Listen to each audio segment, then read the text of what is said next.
This is the story of how my village survived Ebola.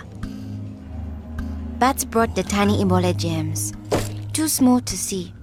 So small, yet so dangerous.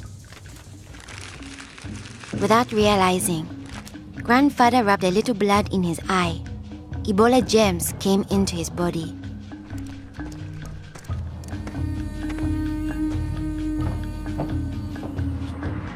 Days went by. Then grandfather got a terrible fever and weakness. We thought it was malaria, but he was soon much worse. He had vomiting and diarrhea. His fever got even higher. I ran to get the nurse. But grandfather had already died. I was heartbroken. The nurse thought it might be Ebola, a disease caught from bush meat, but which spreads from person to person. Others in our region had already died of this new disease. Unless we understood the disease and followed their rules, it could spread further and kill many more people. She explained that Ebola was in the body fluids of someone who was sick or had died of Ebola.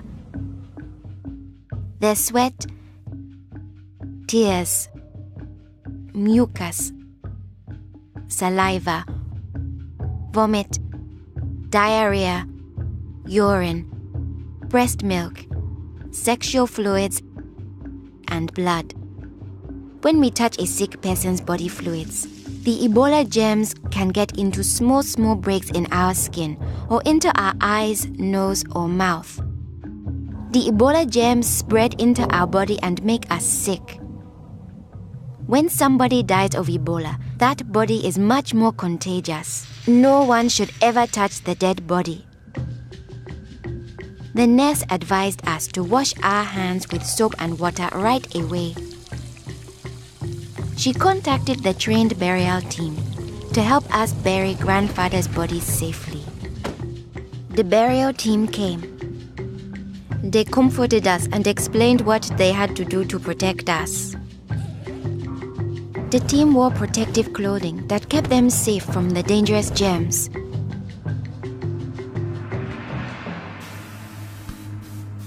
They sprayed grandfather's room and his body with chlorine to destroy the Ebola germs.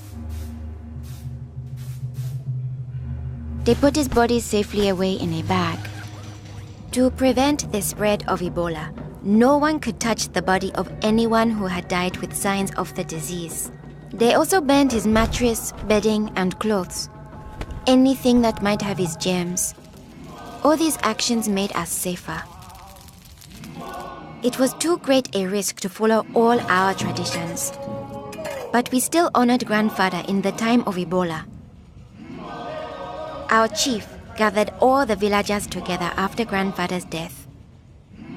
He explained that it's natural for us to fear Ebola, but if we trust in our health workers and follow their rules, we could stop the disease. The nurse explained to us, when a person has symptoms such as fever, don't touch them. Get them to the treatment center right away. They will have the best chance of surviving and they won't spread Ebola.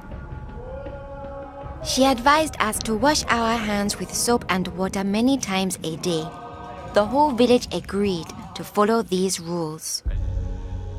Since we all had close contact with grandfather, we were at risk of getting Ebola. We had to stay home. A health worker visited us every day to see whether we had fever or signs of sickness.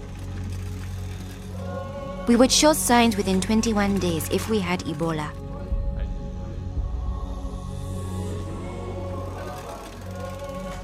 Many days passed, and I thought we would all stay healthy. But one morning, I found my mother burning with fever. I knew I couldn't touch her. She was now contagious. My father came in. He told me he was taking my mother away to our uncle's house in the nearby village. He was afraid to take her to the treatment center, afraid he'd never see her again. I knew I had to stop them. I was young, but I stood up to both of them. I told them, this could be Ebola.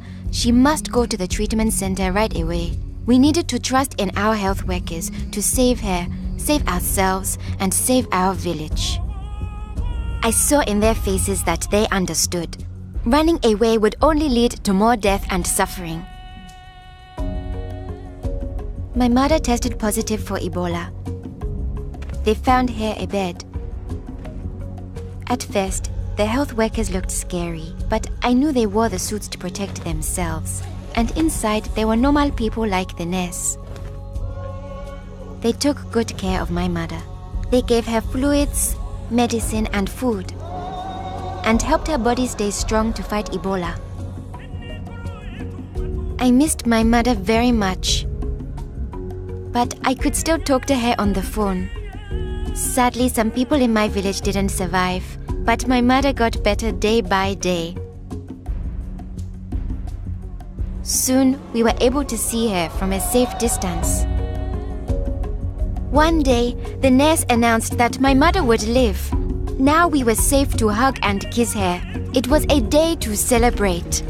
Our village followed their rules. We trusted our health workers, brought our sick for care right away, called for the safe burial team when one of our people died, and we always wash our hands with soap and water.